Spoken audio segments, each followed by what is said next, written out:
Hello guys, welcome to my YouTube channel HRM Pillar. This is Mahima here. So today I'm going to discuss the question paper analysis of HRM paper Labor Welfare Code 55 which was conducted on 5th of November 2020 shift 1. So guys this is very important video because मैं जो अभी discuss करने वाली हूँ वो है 2020 latest जो अभी पेपर हुआ है UGC नेट HRM कोड 55 का, उसके ऊपर मैं क्वेश्चन पेपर एनालिसिस करने वाली हूँ। कुछ क्वेश्चंस बताऊंगी, कुछ सॉल्यूशंस बताऊंगी, कुछ टिप्स बताऊंगी कि कैसे आपको आगे के लिए अपकमिंग एग्जाम्स के लिए प्रिपेयर करना है। So guys do watch it carefully and subscribe my channel for more videos related to UGC net exam. So guys let's start. तो सबसे पहले मैं सब्जेक्ट के इंट्रोडक्शन देना चाहूँगी कि जिस वीडियो मैं रिलेटेड बनाती रहती हूँ UGC नेट के बारे में, HRM के बारे में, लेबर वेलफेयर के बारे में, उसके बारे में इंट्रोडक्शन भी होना चाहिए।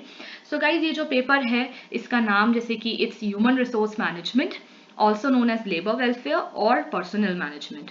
ये जो कोड है ये 55 कोड है। इसका जो लेटेस्ट एग्जाम अभी कंडक्ट हुआ था 2020 में वो 5th ऑफ नवंबर में हुआ था। इसकी जो शिफ्ट है वो शिफ्ट 1 जो कि 9 to 12 के बीच में कंडक्ट हुई थी।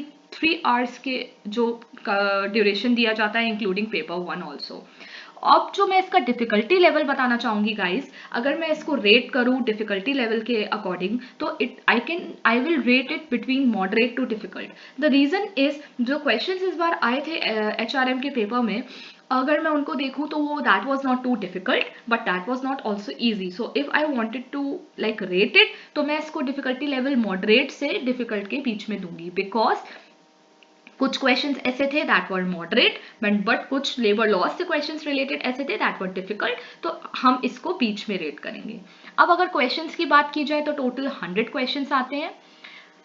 अब कट ऑफ के बारे में मैंने इसमें इंक्लूड किया है, लाइक फॉर एग्जाम्पल जून 2019 की जो कट ऑफ गई थी वो 70% JRF की गई थी एंड 61% नेट की गई थी। ऐसी 2018 में अनरिजर्व 68% JRF की गई थी और 59% नेट की गई थी। Guys don't worry, I will just put the new cut offs for the paper 2020 also soon. I will be uploading a video related to that. So guys ऐसी कोई बात नहीं है, मैं सब अपलोड करूंगी उससे रिलेटेड भी। So do watch it very carefully. अब डायरेक्ट हम अगर आते हैं क्वेश्चंस पे कि UGC नेट HRM जो हमारा हुआ है अभी 2020 में क्या एनालिसिस है उसका, तो वो बात करते हैं। सबसे पहले मैं industrial employment standing order act के बारे में बात करना चाहूंगी जो 1946 में इस्टेब्लिश हुआ था। अब अगर इस एक्ट को ढंग से आपने पढ़ा होगा तो सर्टिफाइड स्टैंडिंग ऑर्डर को अगर हमें अनमॉडिफाइड रखना है तो कितने महीने तक हम उसे अनमॉडिफाइड रखेंगे, यानी कि हम उसमें कुछ भी चेंजेस नहीं करेंगे अगर वो सर्टिफाई हो चुका है। तो आंसर्स में ऑप्शंस दिए गए थे and it was very clear, it was very easy. इसका आंसर 6 मंथ्स था। अगर किसी ने इस एक्ट को थोड़ा भी पढ़ा होगा तो ये जो क्वेश्चन है बहुत ही इजी दिया गया था पेपर में। इसका आंसर 6 मंथ्स है। Second question match the following में जो थ्योरीज ऑफ वेजेस जो हमेशा से ही इंपॉर्टेंट रहे हैं और हमेशा ही आते हैं वो हैं theories of wages. Like for example ये 4 एग्जाम्पल मैं बता रही हूँ और इन्हीं में से आए थे पेपर में। सब्सिस्टेंस थ्योरी डेविड रिकार्डो ने दिया, wage fund theory Adam Smith और JS मिल ने दिया, रेजिडुअल क्लेमेंट थ्योरी वॉकर ने दिया and marginal productivity theory Wicksteed and Clark ने दिया। तो इसको मैच द फॉलोइंग के फॉर्म में आए थे। So guys theories of wages आपको अच्छे से याद करनी है। फिर आता है मोटिवेशनल थ्योरी।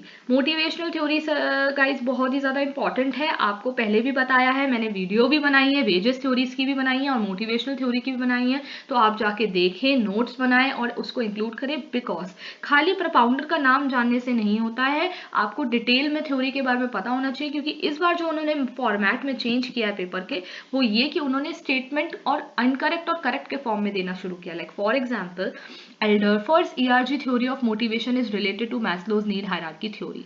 आपको ये बताना है 3-4 स्टेटमेंट्स दी गई थी, कौन सा करेक्ट है कौन सा रॉन्ग है। 3-4 में से 2 करेक्ट है, 2 इनकरेक्ट है या फिर 1 करेक्ट है, 3 इनकरेक्ट है। तो जैसे इसमें ये स्टेटमेंट करेक्ट है, ERG थ्योरी और नीड हायरार्की थ्योरी रिलेटेड है। तो आपको डिटेल में जब तक पता नहीं होगा आप इन क्वेश्चंस को आंसर नहीं कर पाएंगे।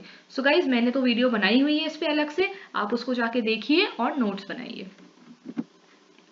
नेक्स्ट में अगर आती हूँ मोटिवेशनल थ्योरी पे ही दोबारा आती हूँ, तो उनके मैच द फॉलोइंग भी आया था, जैसे एक्स और वाई थ्योरी डगलस मैग्रेगर ने दी है, जेड थ्योरी विलियम ऊची ने दी है, टू फैक्टर थ्योरी हर्जबर्ग ने दी है। तो मैच द फॉलोइंग तो आती ही आती है, तो अगर आप उसे डिटेल में पढ़ेंगे तो आपका ये पोर्शन भी कवर हो जाएगा।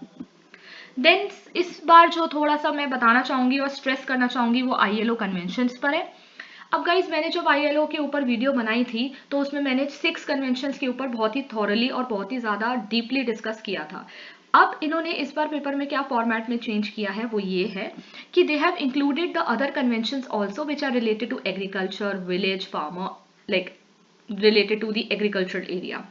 So for example, convention number 10, which is agriculture related convention, that is minimum age agriculture convention 1921.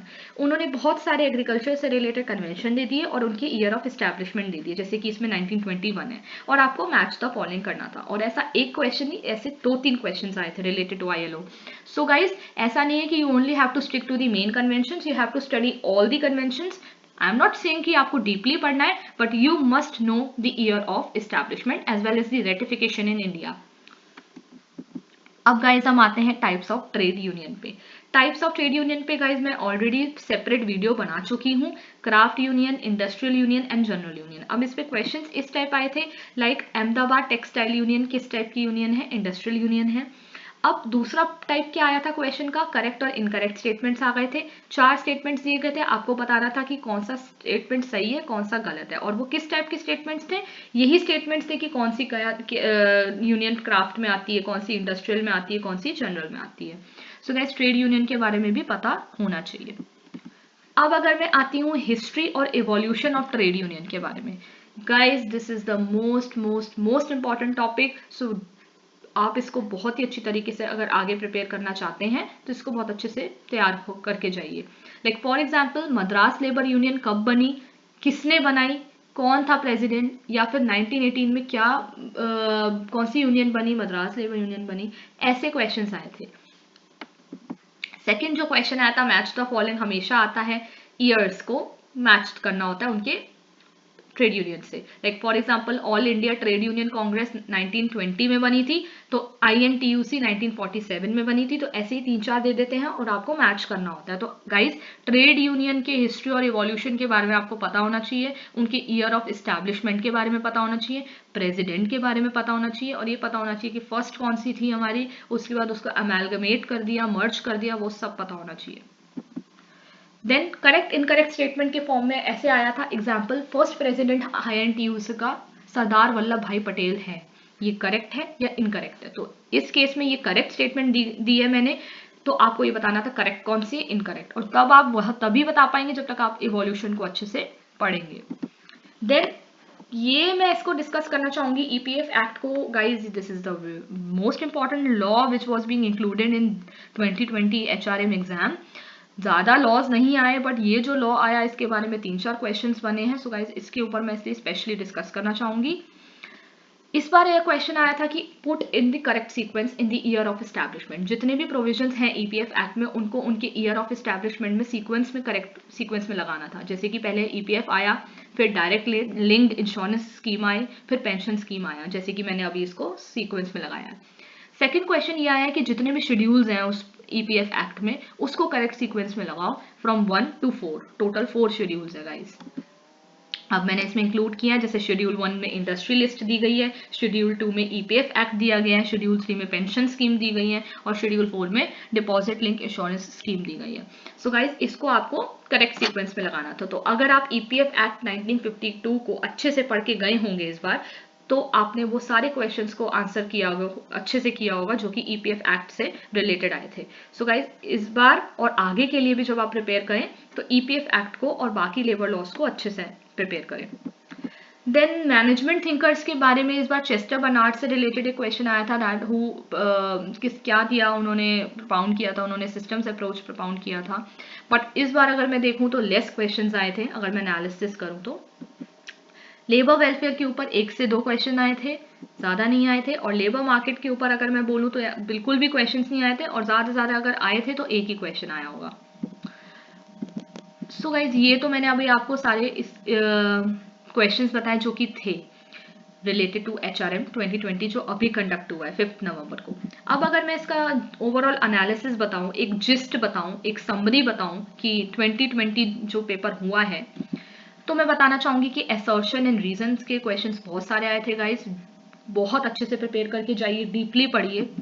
Second, incorrect और करेक्ट स्टेटमेंट्स, जैसे कि मैंने अभी बहुत सारे एग्जांपल्स भी दिए पीछे आपको। थर्ड, रीडिंग कॉम्प्रिहेंशन इस बार 2 आए थे टोटल, उसमें 20 मार्क्स के थे, क्योंकि 10 क्वेश्चंस थे, इंटू 2 करें तो 20 मार्क्स के थे। 20 मार्क्स तो आपके ऐसे ही बन जाएंगे अगर आप रीडिंग कॉम्प्रिहेंशन सही करके आएंगे। और अगर मैं रीडिंग कॉम्प्रिहेंशन को रैंक करूं या रेट करूं तो उसका जो डिफिकल्टी लेवल था वो इजी टू मॉडरेट के बीच में था, ज़्यादा डिफिकल्ट क्वेश्चंस नहीं आए थे गाइस, तो you can do it very easy. So labour laws are very important. EPF act हो गया, ग्रेचुइटी हो गया, वेजेस एक्ट होगा, ये सब गाइस बहुत इंपॉर्टेंट एक्ट्स हैं। देन ट्रेड यूनियन टाइप्स और उनका हिस्ट्री और इवोल्यूशन इज वेरी इंपॉर्टेंट, सो इसको तो आपको अच्छे से पढ़ना ही है। देन ILO कन्वेंशन इस बार जो आए वो थोड़े अलग आए, जैसे कि मैंने बताया फॉर्मेट चेंज हुआ है, तो ILO के कन्वेंशन आपको देखने हैं जो कि नए इंक्लूड हुए हैं। तो ये जो ILO कन्वेंशंस और ट्रेड यूनियन और लेबर लॉ और रीडिंग कॉम्प्रिहेंशन ये सब मैंने बताया, ये these were overall analysis of HRM paper. So guys, thank you so much for watching my video. If you liked my video, do subscribe my channel for more videos related to HRM. Guys, मैंने अभी जो ये video निकाली HRM paper के लिए, that was for the beneficial for you guys, और ये जो एनालिसिस है ये बहुत काम आएगा आगे के लिए, because the students who are preparing for the upcoming UGC NET exam, it will be very helpful to you, and I will be uploading few more videos related to HRM. Till then guys, start preparing, start studying for UGC NET exam. Till then, this is Mahima signing off from the video. Goodbye.